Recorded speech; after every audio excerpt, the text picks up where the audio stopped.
Kingdom Come: The Deliverance. When the story of Kingdom Come: Deliverance first started through the original Kickstarter campaign in the relive January 2014, I guess, a wide variety of the gamers of different tastes had no reason to be excited, as the game promised freedom and open world similar to the Skyrim setting corresponding to the Molten Blade, script development in the style of Witcher, challenging battles similar to the Dark Souls, and all this wrapped in a packaged history realistic medieval Czech Republic.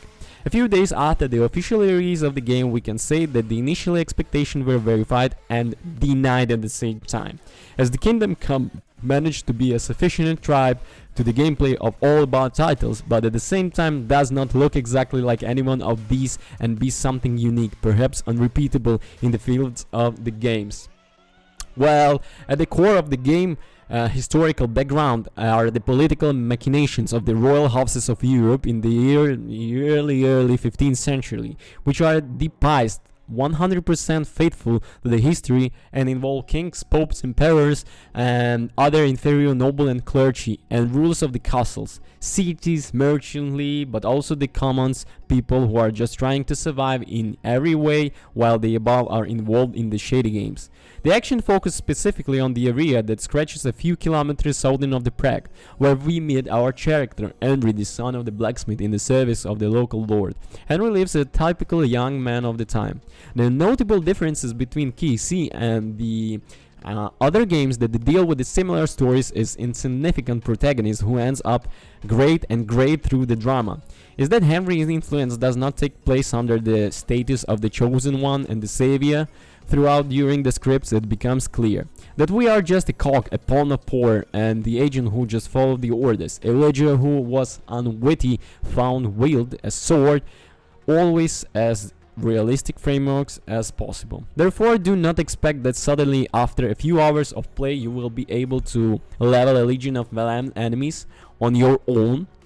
You will get the most expensive weapons available for the sale, or you will receive your own villa as reward at any time during the game.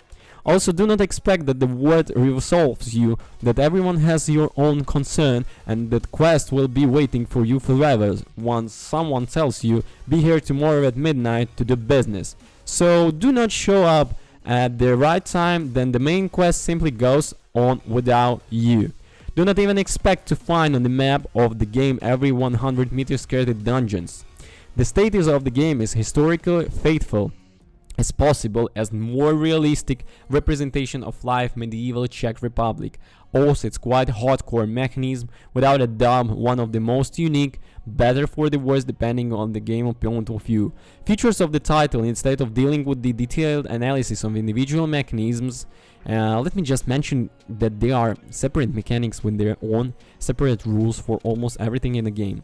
Mechanisms for melee weapon battles, archery mechanism for the noise we make depending on the what clothes armor we wear, mechanism for riding, for stealth environment, for breaking locks, for the pickpocketing, for the basers, with the traders, for the way of the clothes, and weapons get dirty, but also for how our dirt affects and behavior of those around us.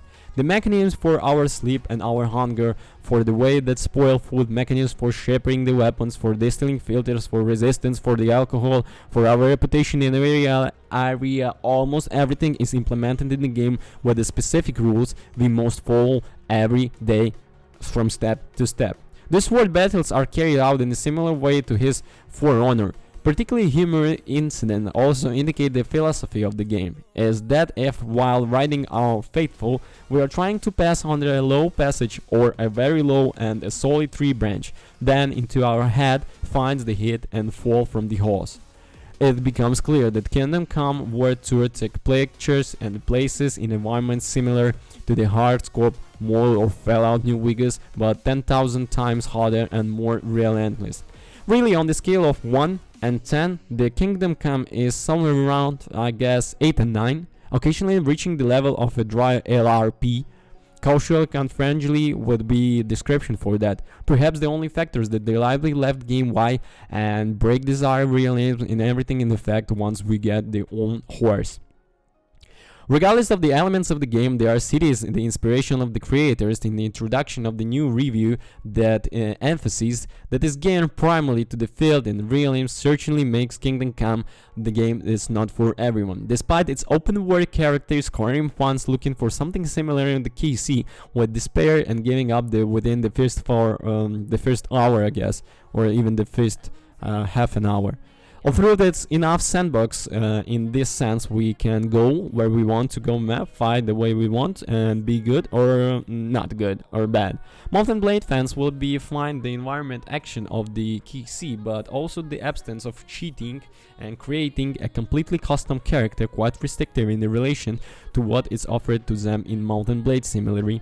But even if Door ignores all about and just wants to enjoy the game for what it offers, it may even fall on bugs, glitches, exploit or various AI issues which have been mentioned completely randomly by players, and which testify that Kingdom Come may not have wanted a smooth shine even before the official release. A typical example of this situation is that according to the interview with the lead developer a few days after the release of the game, some of its bugs and glitches the creators realized only after the official release for the first time watching Aim's streams on Twitch or videos. So yeah, I realized in the final that it's quite difficult to try objectively rate the Kingdom Come with a dry number from 1 to 100.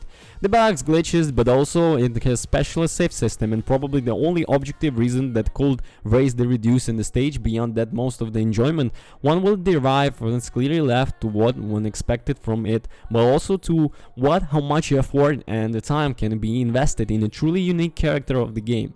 As I mentioned above, it's definitely not for everyone.